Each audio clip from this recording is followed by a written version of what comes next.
Two households, both alike in dignity, in fair Verona where we lay our scene. From ancient grudge break to new mutiny, where civil blood makes civil hands unclean. From forth the fatal loins of these two foes, a pair of star-crossed lovers take their life, whose misadventures, piteous overthrows, doth with their death bear their cause.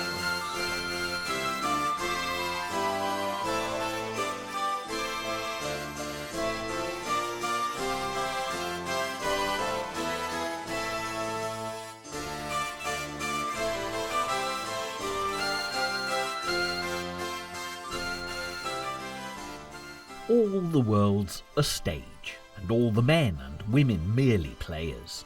They have their exits and their entrances, and one man in his time plays many parts, his acts being 7 ages.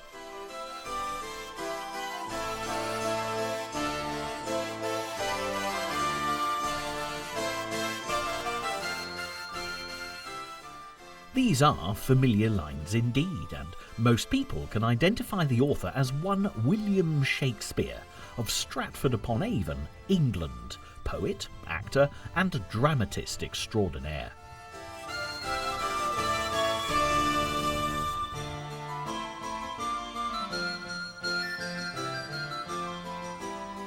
His face is almost instantly recognisable as a fine lace-ruffed Elizabethan gentleman, and if you visit his birthplace, you'll see this image just about everywhere you go.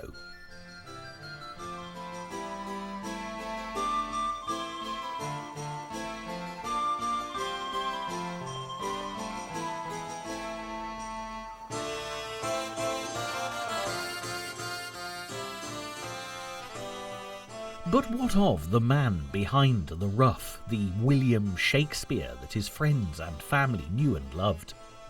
You'll see bookshops full of important-looking texts. However, they won't tell you a great deal more than you already know.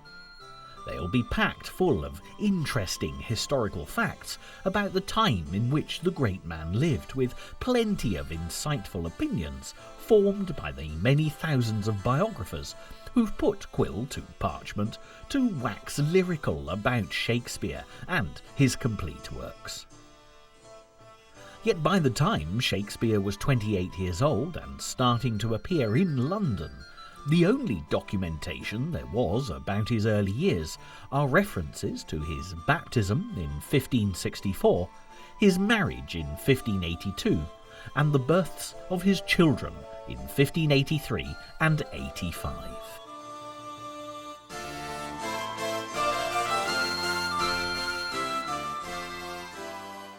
It's not much to go on, which makes the 7 Ages of Man speech from Shakespeare's play As You Like It, that you've just heard the opening lines of, all the more significant. And as we step back in time on the trail of William Shakespeare, his own words will have a great deal more to tell us than all the books that have been written about him.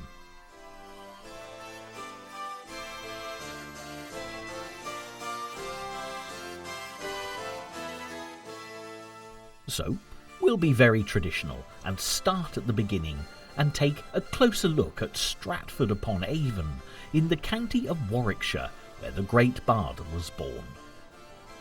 Even if you didn't know this fact before your arrival, you'd certainly be aware of it by the time you left, because you'd quickly realise that every gift shop, hotel, restaurant and public garden appears to have a connection with Shakespeare.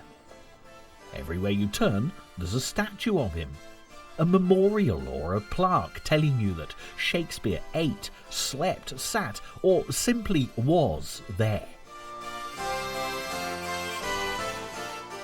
The impressive Royal Shakespeare Theatre is, as you may have guessed, where you can see his plays performed to this day, and to experience productions of Romeo and Juliet, Twelfth Night,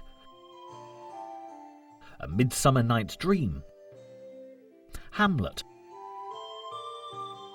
Macbeth and Henry IV Parts 1 and 2, there's probably no better place on earth. Now, one thing you'll notice about all of Shakespeare's plays is the way in which he sets his scene. So we'll take a leaf out of his not inconsiderable book and find the moment in time William Shakespeare actually inhabited. Shakespeare lived most of his life during the Elizabethan era of English history.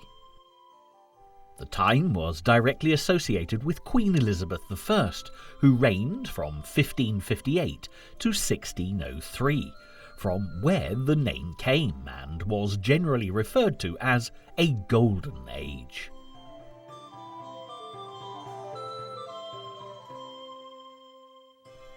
This wasn't because the sun shone all day long. The English weather was as unpredictable back then as it is now. No, it was due to the fact that this was a time of great commercial growth and expansion for England, with many explorers and adventurers setting sail for faraway lands. Trade flourished, and there was even a suspension of the centuries-long conflict between France and England, and it was in this climate that the arts were able to blossom, especially Elizabethan theatre, which exploded into the public consciousness as Shakespeare took full advantage of the situation.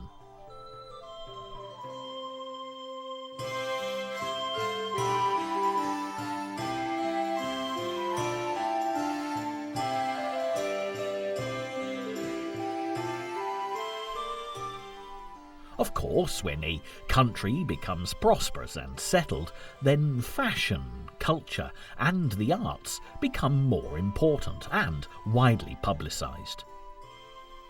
When you see Shakespeare's plays performed today in period dress, it all appears quite cumbersome and stifling.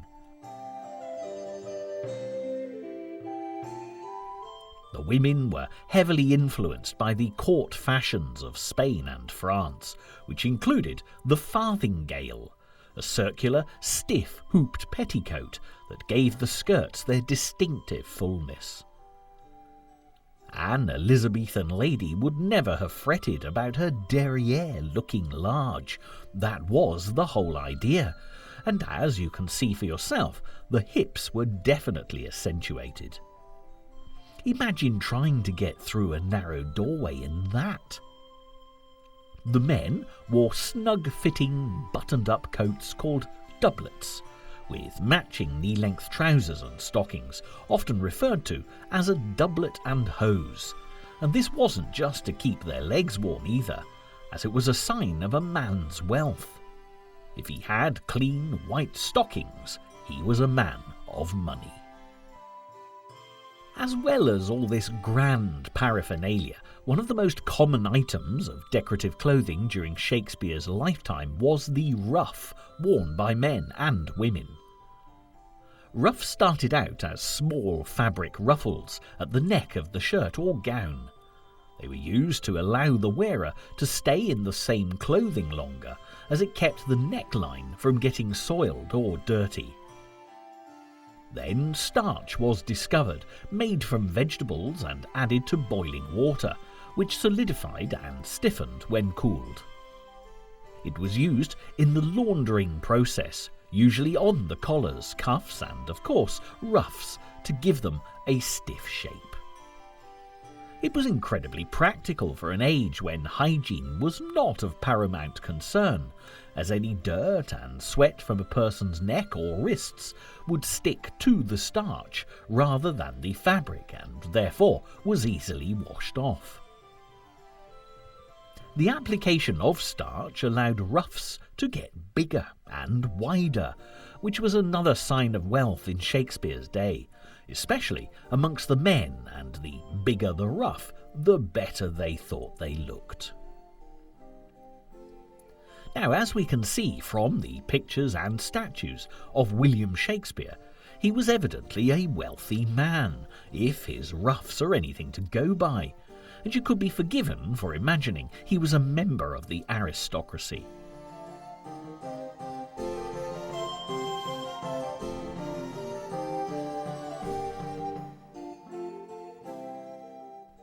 However, his background was far from being well connected, and as a young man he was anything but respectable, and his entrance into the world was far from grand. Most of us have a fair idea that Mary Arden had something to do with William Shakespeare, and she was actually his mother. A little way out of Stratford, you'll find the picturesque village of Wilmcote, and you can't miss the delightfully named Featherbed Lane, complete with the 16th century half-timbered property famous the whole world over as Mary Arden's house. Before marrying John Shakespeare, our William's father, this was thought to have been Mary's family home, but recent discoveries suggest there might have been a bit of a mix-up.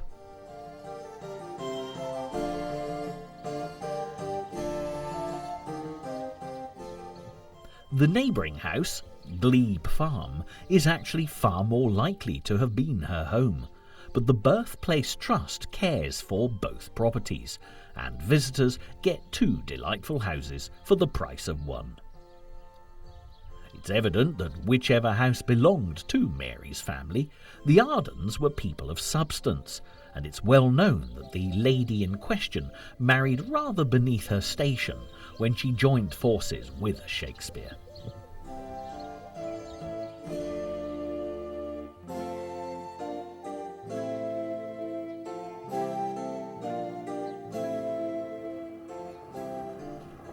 The Shakespeares had something of a dubious reputation, and although John was better than most of them, being a successful Stratford glovemaker, in April 1552 he was fined a shilling for making a dung heap outside his neighbour's house here in Henley Street. Elizabethan towns were pretty revolting when it came to sewage disposal, but rules were rules, and each road had its own muck heap, which residents were obliged even by law to use.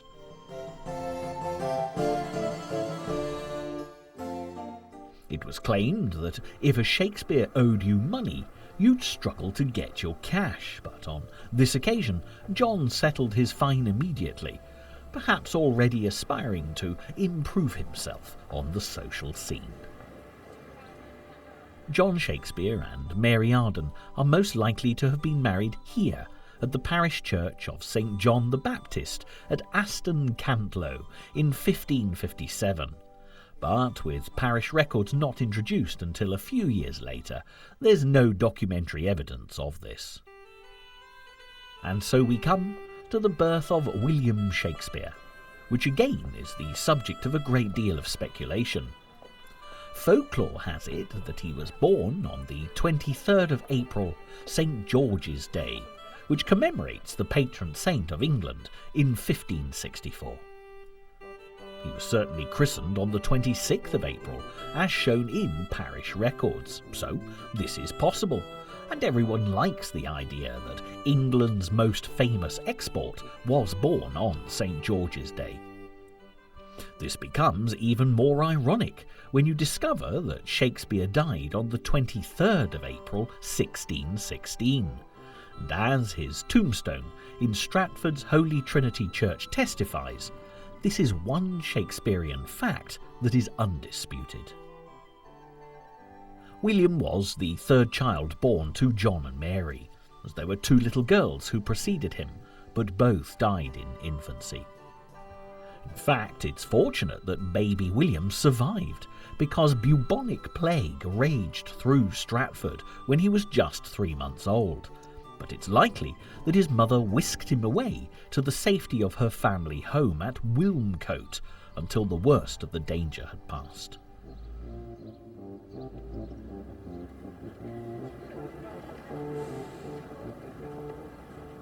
Shakespeare lived, and most people believe, was born in a house situated on Henley Street, one of 3 properties that belonged to his father in the centre of Stratford upon Avon. Today it's owned by the Shakespeare Birthplace Trust and contains a number of treasured artefacts from Shakespeare's life.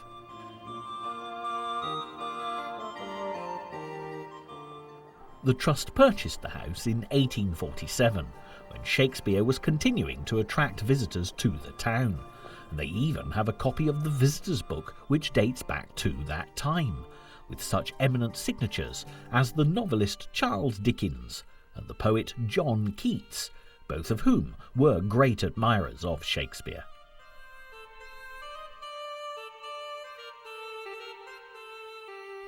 By the time William was of school age, his father had risen both socially and in business, and was well on the way to becoming mayor of Stratford. As an upwardly mobile gentleman of the town, he sent his son, perhaps as young as 5 years of age, to the King's New School, also known as Stratford Grammar. And as we discover in the next lines of Shakespeare's 7 Ages of Man speech, possibly young William did not relish the privilege very much at all.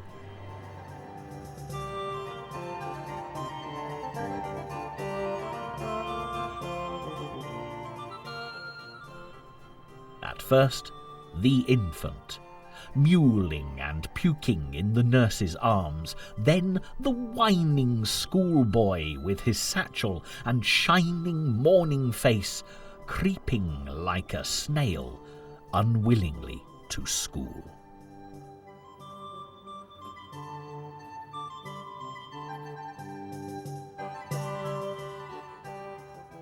An Elizabethan school day ran from 6 in the morning until 6 at night, with lessons on nothing but religion and the classics.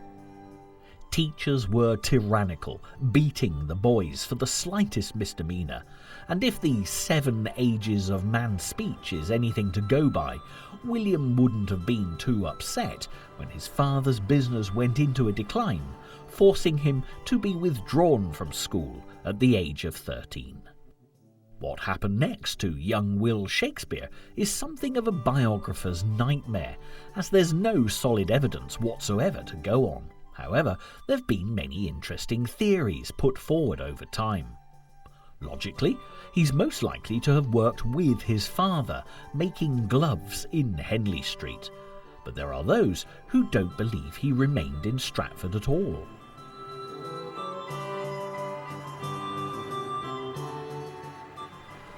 One of the most imaginative notions is that he ran away to sea and travelled around the world with Sir Francis Drake on the Golden Hind, which would certainly explain Shakespeare's fascination with faraway lands like Illyria in his play Twelfth Night. But whatever dreams you harbour of Shakespeare's youth, the reality that he faced as an 18-year-old Stratford lad about town brought him crashing down to earth with an almighty bump. Here are the next lines of the 7 Ages of Man speech.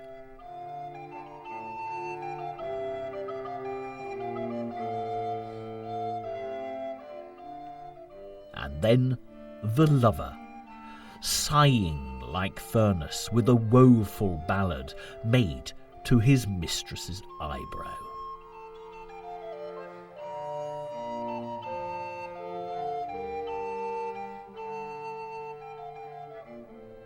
It was time for romance, and if you read the tourist guides, Shakespeare set out on a lover's journey to Shottery and the picturesque thatched cottage of Anne Hathaway, the lady who had taken the young man's fancy.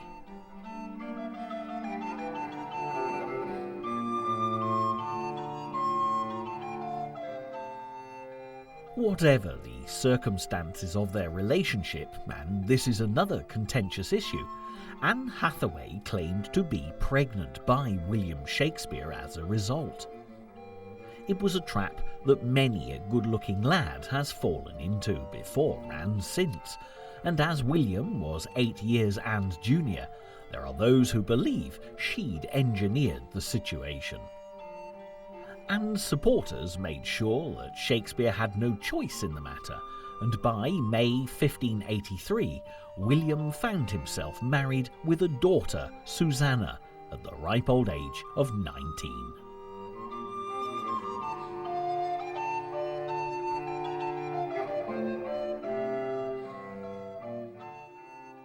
Financial constraints forced William and his new family to move into the already crowded Henley Street house, where the younger Shakespeare brothers and sisters ranged in age from Edmund at just 2, Richard 8 and Joan 13, right through to Gilbert at 16.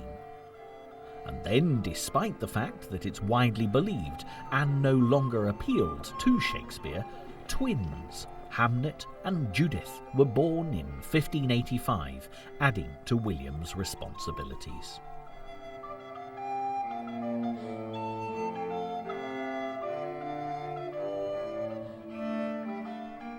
Nights out poaching in nearby Charlecote Park after the Lord of the Manor's deer proved about as exciting as life could get. But when Shakespeare was caught in the act and hauled before the duty magistrate, it was Sir Thomas Lacey, the wronged landowner himself. Rather than keeping a low profile, William, who evidently already had a way with words, made matters worse by writing an insulting ballad about Lacey, which he posted on the Charlecote Park gates for all to see. It was war. The aggrieved Sir Thomas pursued William at every possible opportunity, denying the young rogue even the pleasures of a night out poaching once in a while. Nevertheless, another distraction did appear at Stratford's Guildhall from time to time, when visiting theatre companies came to town, and although pure speculation, could have been the link for Shakespeare between Stratford and London. William Shakespeare wasn't heard of again between the baptism of the twins in 1585 and his appearance in London in 1592. Could it be that Shakespeare joined a troupe of visiting actors on the way to London to escape Sir Thomas Lacey and the wife and domesticity back at Henley Street?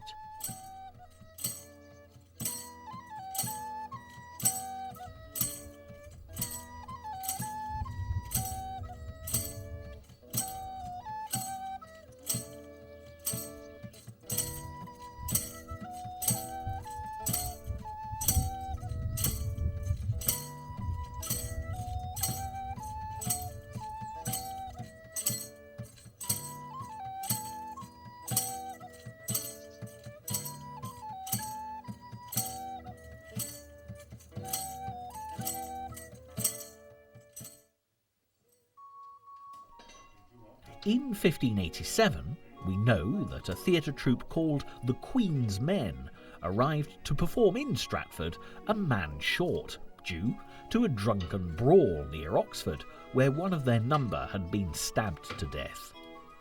It's therefore perfectly feasible that Shakespeare stepped into the dead man's shoes to act his way to London, and would neatly explain Shakespeare's total disappearance from the historical record books.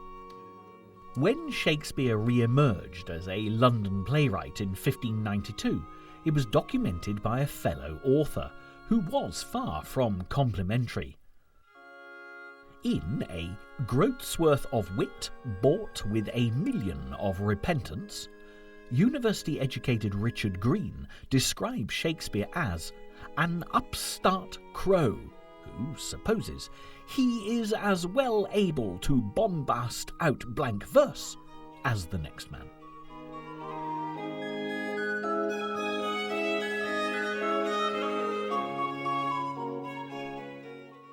To this day, there are still scholars who refuse to believe that an uneducated Warwickshire lad was responsible for writing the world's greatest drama, and it was very definitely the case during Shakespeare's own lifetime. It was during these early years that Shakespeare had to fight for his reputation, just like the soldier in The 7 Ages of Man. Then a soldier, full of strange oaths and bearded like the pard, jealous in honour, sudden and quick in quarrel, seeking the bubble reputation, even in the cannon's mouth.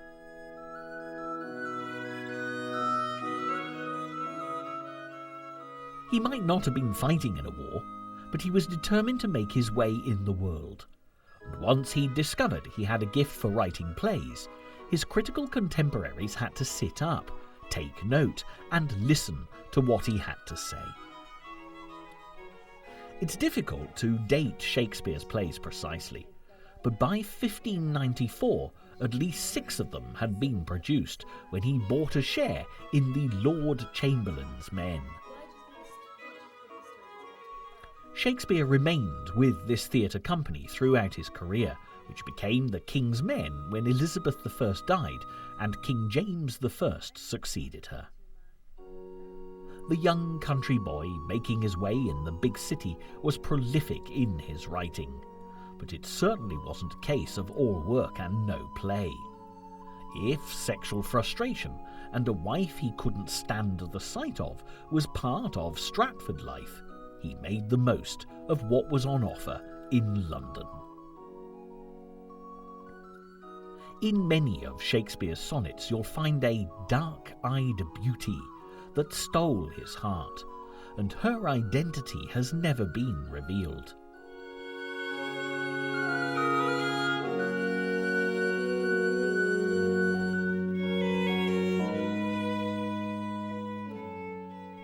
But there have also been plenty of suggestions that Shakespeare was bisexual, in part due to his sonnets that mention a fair lord, who is thought to have been Henry Wriothesley, the 3rd Earl of Southampton, Shakespeare's close friend and patron.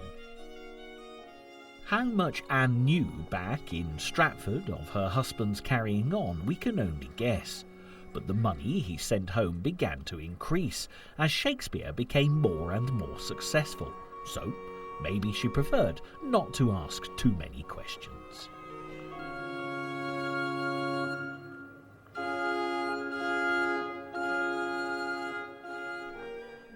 When Shakespeare did return to Stratford in 1596, it was for the most tragic of reasons, as his son, Hamlet, died. What caused the 11-year-old's death isn't known, but it was to be the end of the male Shakespeare line, and whatever William's feelings for his wife and domesticity, he was devastated at the loss of his child.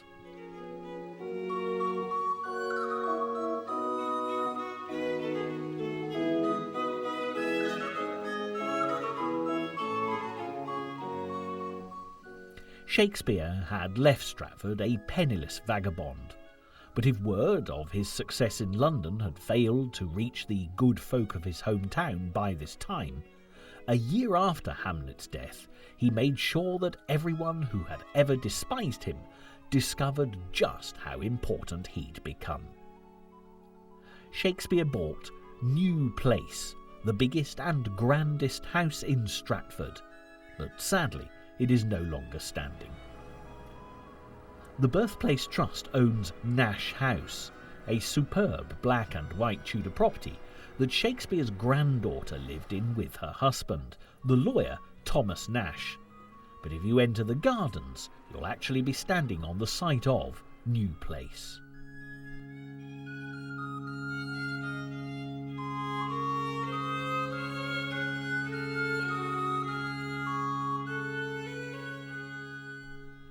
The untimely demolition of New Place would no doubt have amused William Shakespeare, and he would probably have written a play about it. Long after Shakespeare's death, an eccentric 18th century vicar bought New Place, which was well known as the Bard's Stratford home. Just like today, pilgrims would come from far and wide to see Shakespeare's house, but the reverend gentleman found this most irritating. People would annoy him still further by asking to see the mulberry tree in the garden, planted, allegedly, by Shakespeare himself. So the vicar soon put a stop to that by chopping it down. When later local tax officials decided to try and put up the rates bill on New Place, they were dealt with equally efficiently. The vicar vowed that no taxman would ever gain access to the property, and he meant it, completely demolishing New Place to prevent them from doing so.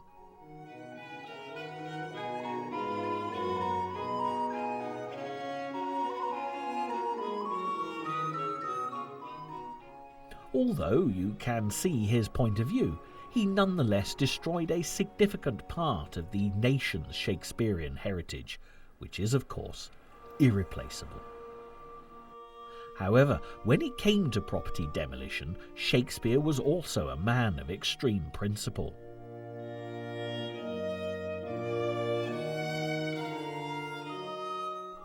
The plays Shakespeare wrote for the Lord Chamberlain's men to perform were extremely popular, and the company made large sums of money, which their landlord at the Globe Theatre decided he should get a share of.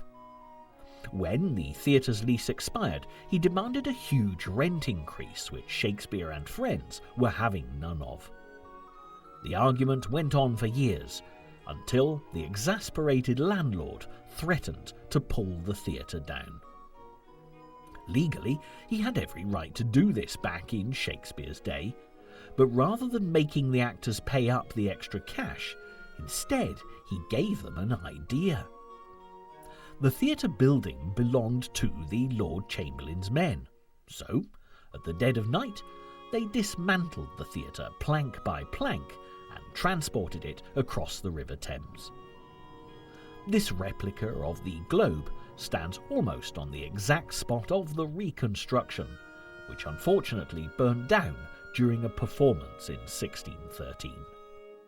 The Great Wooden O, as Shakespeare was fond of describing his theatre, was open to the elements with no roof and few other comforts, so the audience expected to be entertained.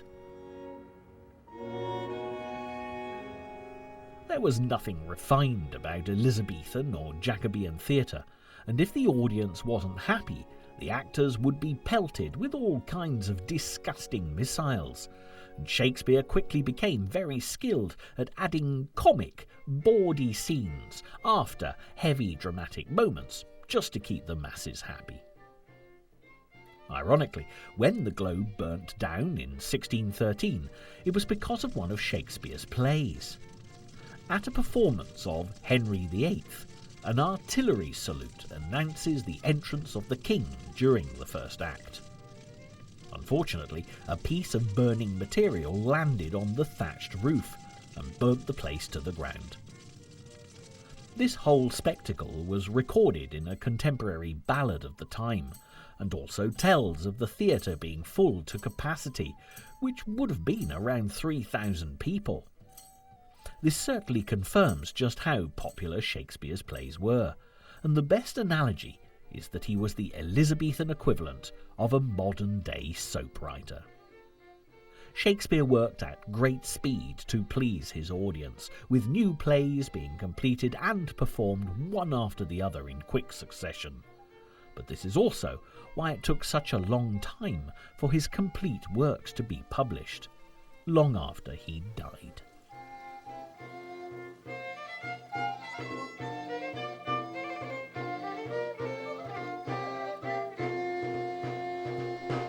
Scripts were often composed line by line, and then presented to the actors to be learned, sometimes within hours of the curtain going up.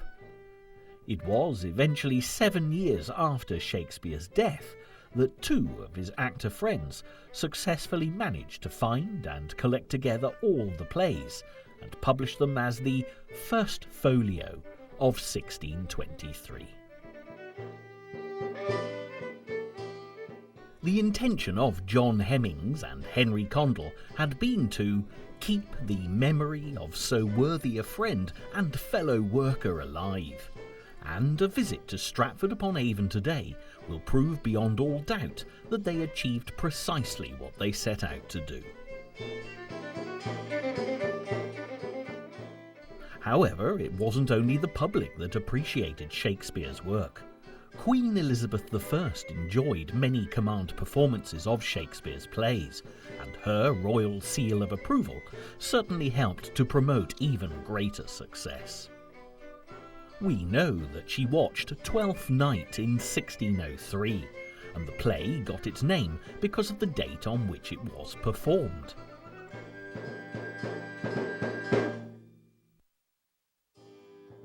The last day of the Christmas celebrations is Twelfth Night, January the 6th, which today we hardly notice, as it's only remembered as the day we take our festive decorations down.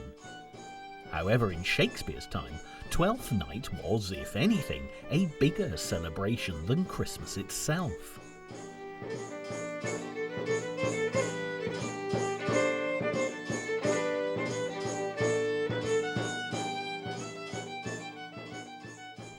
Twelfth Night parties were great occasions, and it's probable that this play was first performed on the 6th of January 1602. As you can imagine, a play suitable for a festive party night had to be as jolly and light-hearted as possible, and Twelfth Night is certainly that, and to this day it's a play often selected for festivals and celebrations. However, there were occasions when Shakespeare took risks, writing about topical political issues at a time when displeasing the Queen could cost you your life.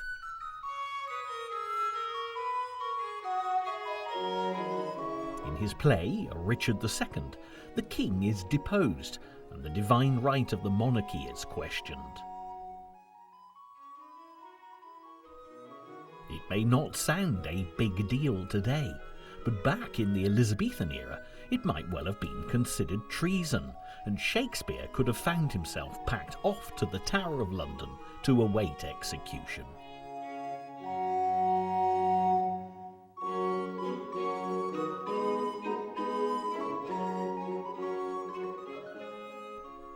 Fortunately, Shakespeare was sharp-witted enough to keep his head to write another day, and interestingly, when Queen Elizabeth died in 1603 and James VI of Scotland came to the throne as King James I, Shakespeare created a play that was designed to please the new monarch, just to be on the safe side.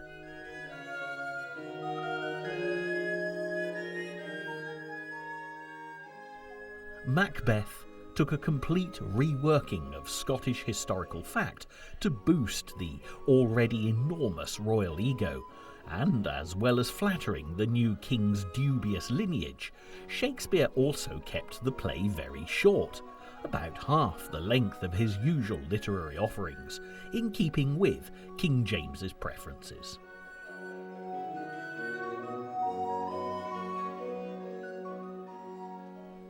The new king was the first monarch to rule a united England and Scotland, and James was far from popular when he travelled to London. He was understandably worried about assassinations, and was concerned that spending too long in the theatre might give his enemies the perfect opportunity to attack him.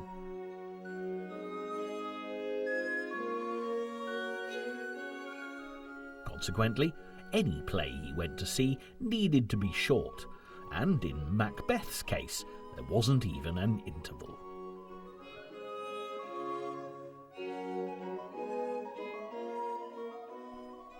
The plan worked well, and King James I became a great aficionado of Shakespeare's art, and the Lord Chamberlain's men were soon honoured with a name changed to the King's Men, after which they made even more regular royal command performances.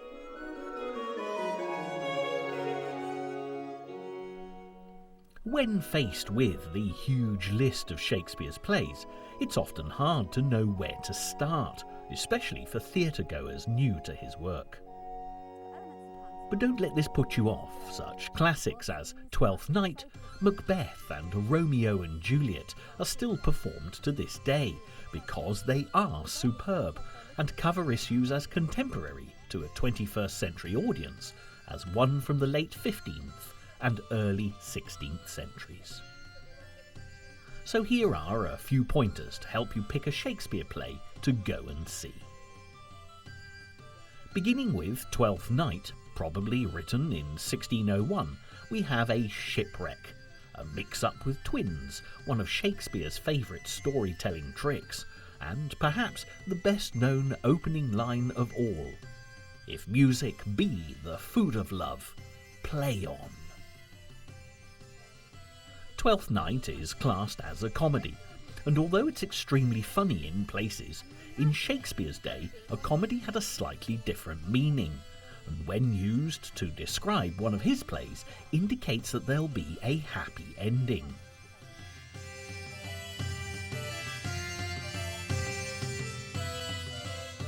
Other comedies are Much Ado About Nothing, A Midsummer Night's Dream, The Merchant of Venice, and of course, as the name suggests, All's Well That Ends Well.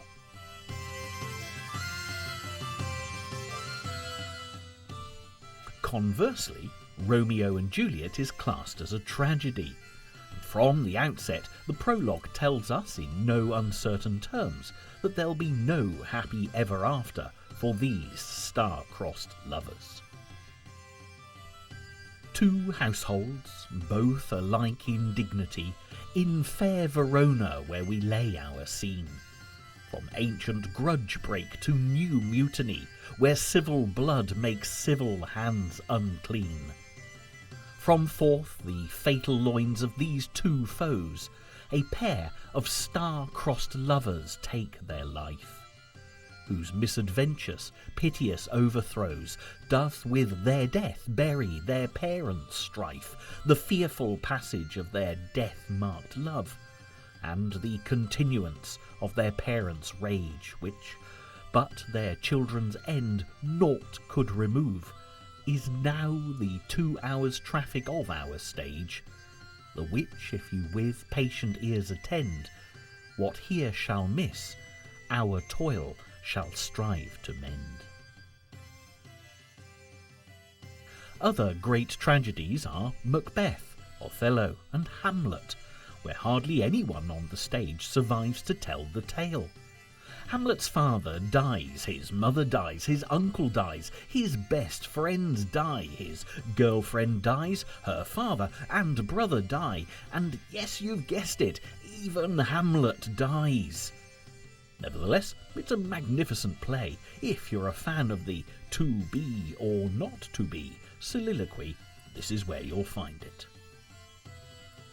There's another category of Shakespeare's plays known as the histories, and when Richard III is crying, a horse, my kingdom for a horse!" or Henry V is stirring his soldiers with the immortal words, "Once more, unto the breach, dear friends," you'll be experiencing the power of Shakespeare's unique and at times colourful take on history. Even if you're not a fan of history, the Richards, Henrys, and the lesser-known John are well worth an evening of anyone's time. By the time the Globe Theatre burnt down in 1613, Shakespeare was at the height of his success, and according to his 7 Ages of Man speech, had reached the 5th age. And then the Justice, in fair round belly, with good capon lined, with eyes severe, and beard of formal cut, full of wise saws and modern instances, and so he plays his part.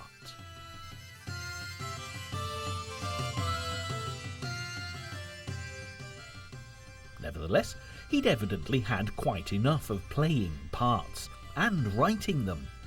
It was in this year that William Shakespeare retired from the theatre, gave up his celebrity lifestyle in London, and came back to his wife Anne and the magnificent new place in Stratford upon Avon.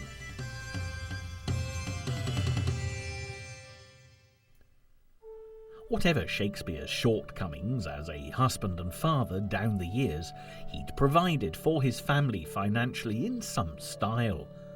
As if to repay her father, Shakespeare's firstborn daughter Susanna made very appropriate provision for her father's old age, having some years earlier married John Hall, the finest doctor in Stratford upon Avon. When Shakespeare finally took up permanent residence in New Place House, Susanna and the good doctor lived at Hall's Croft, just a short distance away, which was just as well, because the prodigal father's health was beginning to falter. The Hall's lovely 16th century house was much enlarged and improved by the prosperous doctor, and having been purchased by the Birthplace Trust in 1949, visitors can see where Shakespeare's daughter lived in some style. But even the finest health provision proved to be of little avail, because no matter how good a physician Dr. John Hall was, Shakespeare's fondness for strong ale and lively company counteracted any medicine his son-in-law prescribed.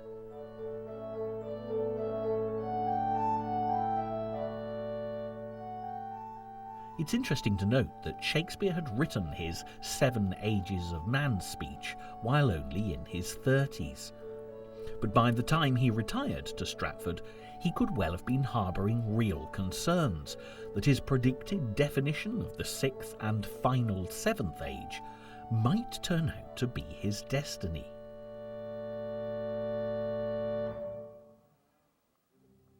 The 6th age shifts into the lean and slippered pantaloon, with spectacles on nose and pouch on side. His youthful hose well saved a world too wide for his shrunk shank, and his big manly voice turning again toward childish treble, pipes and whistles his sound. Last scene of all, that ends this strange, eventful history, is second childishness, and mere oblivion, sans teeth, sans eyes, sans taste, sans everything. Not that Shakespeare allotted time on earth was going to permit him to reach the 7th age, as his days were numbered.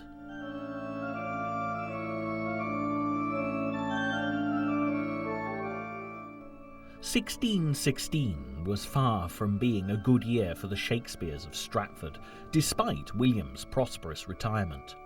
Judith, Shakespeare's youngest daughter, married a wine merchant, Thomas Quinney, at Holy Trinity Church on the 10th of February. Just days before the wedding news broke that the groom was expecting a child with another woman, certainly giving the gossip mongers of Stratford something to talk about.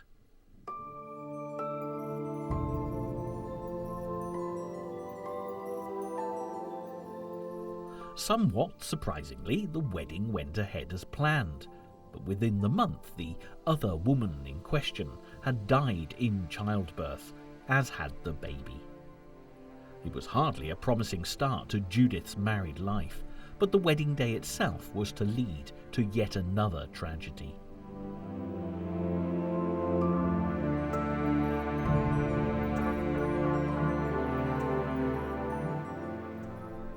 All the dignitaries of Stratford and the father of the bride's associates from London were invited to the wedding, and Shakespeare had a merry meeting with a number of old companions. The guest list included the writer Ben Jonson, perhaps the closest Shakespeare ever came to having a literary rival, who was, even so, one of his greatest friends.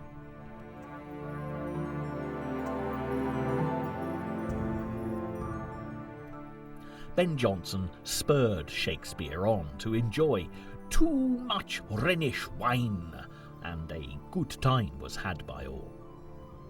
It's also claimed that Shakespeare ate rather a lot of pickled herrings, which, with all the wine, would have required a strong constitution to say the least.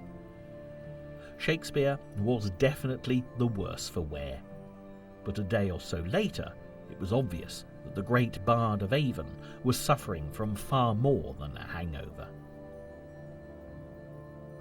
Unfortunately, the deterioration was then rapid, and despite John Hall's ministrations, William Shakespeare died on the 23rd of April, St. George's Day, 1616, if legend is to be believed, his 52nd birthday.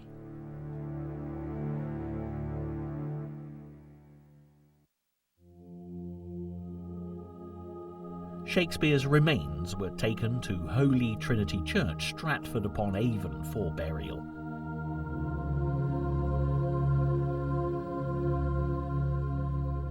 And it'll come as no surprise that this man of letters had composed his own epitaph, which defied anyone to ever disturb him from his eternal rest.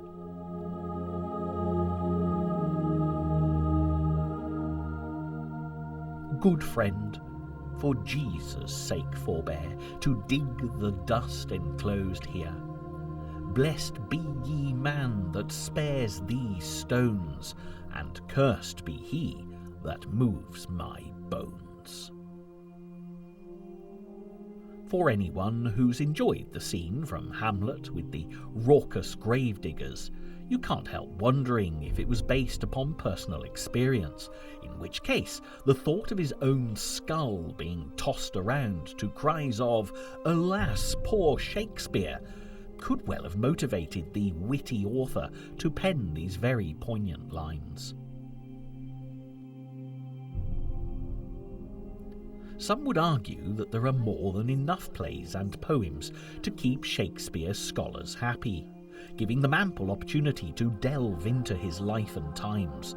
However, there's just one last piece of writing by Shakespeare, this time of a very personal nature, that's given them further issues to speculate about. Shakespeare's will is one of the few pieces of documentary evidence connected to his existence to have survived, and although the will was altered a matter of weeks before his death, it would have been in response to Judith's marriage rather than a premonition of his own imminent death.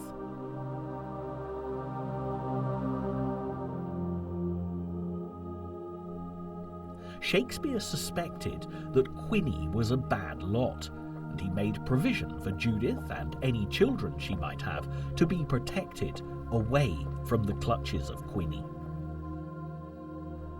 New Place and the bulk of Shakespeare's estate went to his eldest daughter, Susanna, with the unwritten proviso that she was to care for her mother for the rest of her days. However, there is an interesting legacy left to Shakespeare's wife, Anne, that centuries of critics have interpreted as one last insult for the mother of his children, because, in his own words, he gave unto his wife his second best bed. Yet there's an alternative interpretation of this action that is far more romantic. In Shakespeare's day, families of a good social standing would have kept the best bed in the house for guests. So, in fact, he may well have been leaving Anne their marital bed, which in turn was possibly her parents' bed from the lovely thatched cottage she grew up in. This legacy was perhaps a touching tribute to the woman who'd single-handedly brought up the children in both poverty and prosperity, and waited so many years for Shakespeare's return. It also shows how careful we need to be applying modern standards to events from history without putting them into proper context.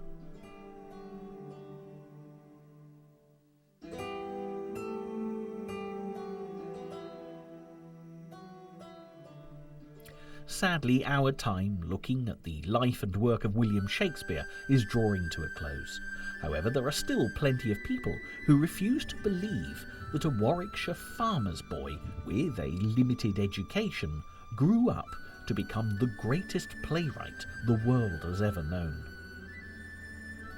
When Charlie Chaplin returned to Britain, after achieving phenomenal success in Hollywood early in the 20th century, he went to visit Stratford upon Avon, but adamantly refused to accept that Shakespeare could have been a literary genius from such a humble background. This is rather ironic, because Chaplin grew up in extreme poverty on the streets of London, yet rose to the dizzy heights of movie stardom and international celebrity. Interestingly, the two men can be found today, face to face, as statues in London's Leicester Square. However, if size is anything to go by, Shakespeare would definitely win any arguments. The contenders for the authorship of the plays include Edward de Vere, the 17th Earl of Oxford, and Sir Francis Bacon, while the playwright Christopher Marlowe makes for a fascinating conspiracy theory. There is speculation that Marlowe's pub brawl death in 1593 was faked, so that he could write Shakespeare's plays, but it does rather spoil the notion of a rags-to-riches story that continues to be inspirational so long after William Shakespeare's death.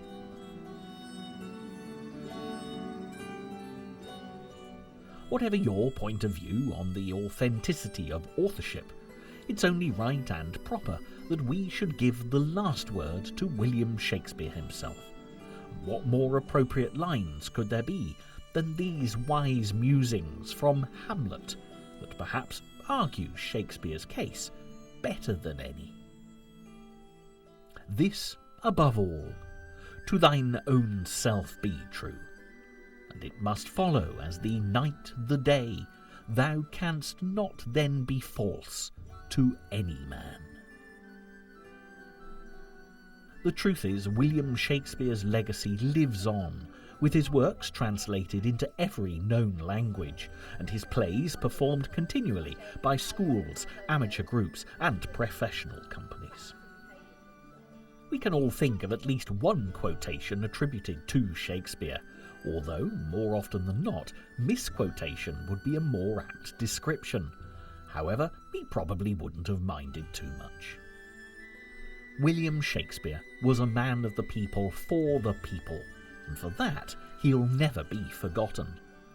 And as he himself so eloquently put it, "Good night, sweet prince, and flights of angels sing thee to thy rest."